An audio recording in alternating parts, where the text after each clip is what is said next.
So how to connect 3.5 mm jack headphone to your MacBook.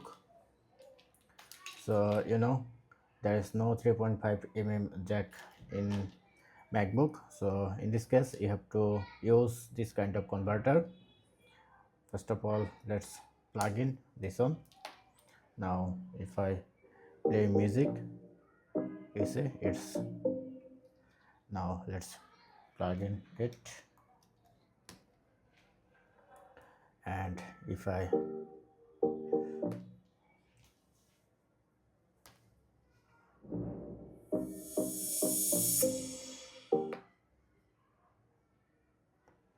now go to your sound setting, sound, then press on this icon, then you can see Bezos USB.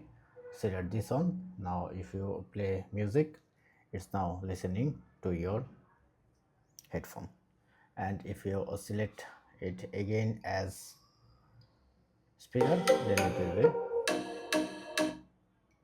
So that's it.